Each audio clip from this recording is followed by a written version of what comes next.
Great day, ladies and gentlemen. You are tuned into the Real Estate Jumpstart YouTube channel. You are here live with your host, Kerry Chappelle, as well as my guy, Runway Billionaire. Let's go. And listen, if you haven't already, make sure you tap that notification bell down in the corner, make it go ding. And let them know that they could text us. Give them a phone number. And listen, shoot me a text if you're really feeling brave. I got my phone right here, 215-486-0294. You can shoot me a text message.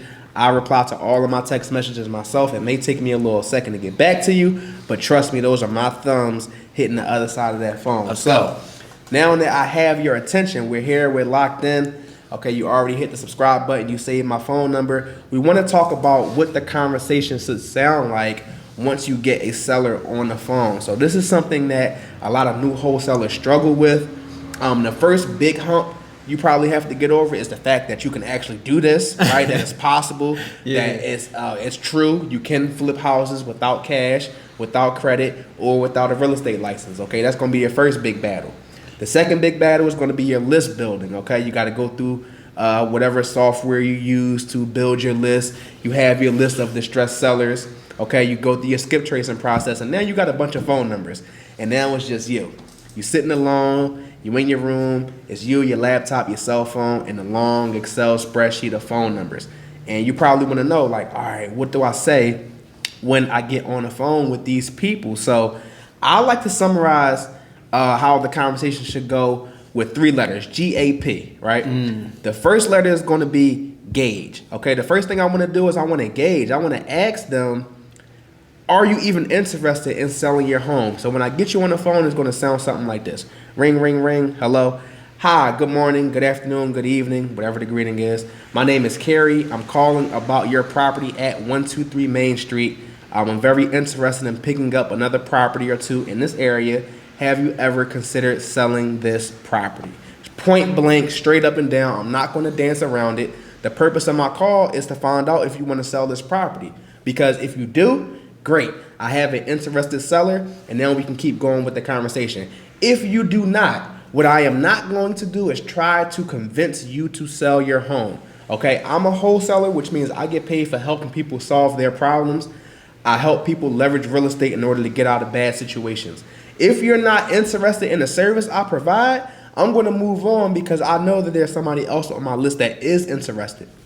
And I can't get paid until I find an interested seller. So again, first question is gauge. Simply ask them, have you ever thought about selling the house? Now, it's not always going to be a straightforward answer, okay? Sometimes it may be a yes, okay? And you're lucky if you get that one. And then that way. Super lucky. And it's going to catch you off guard if that happens because you're going to be like, oh, okay. But cool if you get that answer. If it's anything like a strong no, if they go immediately hang up on you, they start yelling, they start using profanity and things like that, listen, we're not going to match that energy. You have to understand that on the other side of the phone, that is a frustrated individual. So we're not going to allow them to make us frustrated too. Okay, if they're not interested, we're simply going to hang up and we're not going to discard the number. We're going to put them on our 6-month follow-up list because, again, the fortune is in the follow-up. That person could be hell-bent on not selling the house today, and then 6 months down the line, all of a sudden, they have a change of tune. Okay, their finances change, the situation changed, and when the situations change, people's motivation levels change, okay? So we don't throw away any phone numbers. We always just put them on a 6-month follow-up list, okay? So now, we've already asked them if they're interested in selling the house, right? If we have anything that's not a strong no, I'm taking it as a you considered it, okay? So if you're considering it, the next question I want to, and that leads me to the next letter, which is A, is going to be ask. I have to know why you want to sell the house. It's very important that I know this. Number one, it's going to help me build a crazy amount of rapport, okay? Because now I'm talking to a human being on the other side of the phone, so now we're connecting as human beings, okay? I'm not talking to them like a dollar sign. I'm not talking to them like an assignment fee, okay? I'm talking to them like an actual human being, and that's very important when it comes to building that rapport. I think it's super important is that they know what to ask. I think that's one of the very, you got to know what to ask these people. And what you ask is it might just be as simple as how soon are you looking to sell? Facts. I feel like now you got to test their motivation. You got to see what's their urgency. They might say, oh, you know, I want to close by New Year's, and it might be Halloween. Right. And you be like, yo, all right, okay, I have some room, but I don't have a lot of time. Right. They might want to say, y'all want to close in the next 30 days because their house might be going to the auction, and Facts. now you have to situate some paperwork and some things to be able to,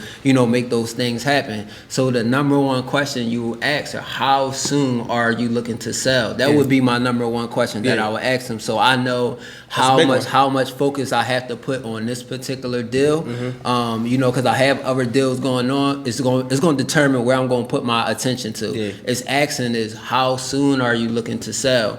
And then all those other questions that come behind that will be things of, you know, making them aware but not aware, because they are aware of some of the problems that they have. They can act like they don't. And most situations, 99.9% of the time, these people know that they own the debt. But you will get that 1% of people who did not know they have the property, who did not know that the circumstances was like that. But 99.9% of the time, these people know what's going on. So now you can ask them, you know, is it anything else going on with the property that I should know?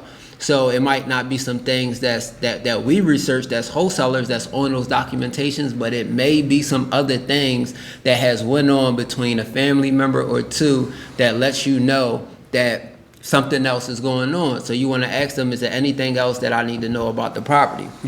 Absolutely. And last but not least, you want to remember, and this is what the P stands for in this whole situation, you are the purchaser of this property. So even though you don't have the cash in your pocket, you know that you're going to wholesale this property.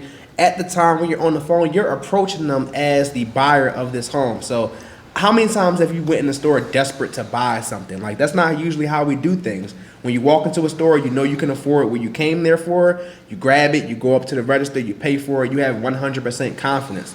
That's the same level of confidence you have to have on the phone with that seller. Understand that you're in the position to purchase. You're bringing the money to the table. You're bringing the money to the equation. Without you, that seller can't get paid. So understand that. So we're going to gauge, we're going to ask some questions, and we're going to remember that we're in a purchasing situation. And most importantly, we're going to stay tapped in. We're not going to get too in our heads about it. And understand that you don't get better at cold calling by thinking about it. You don't get better at cold calling by watching YouTube videos. The best way to get better at cold calling is how, bro? Cold call. Actual cold calling. Cold calling. And I do want to say this, man. The only way you can get to gauge, ask, and purchase is if you actually make that call. So, you know, don't worry about starting perfect. Just start better done than perfect. And don't overthink it. Like, yo, just give a call. Understand that these are real people with real situations on the other end. And the only way you could get to asking those questions that lead up to the purchase is actually by picking up the phone and making that call. Absolutely. So look, what I want you to do is I want you to close this video out. I want you to close your whole internet browser out. I want you to get on that list, start making some phone calls, and once you do, text me. Let me know how you made out. 215-486-0294, and I'll see you at the closing table. Let's get it. Let's go.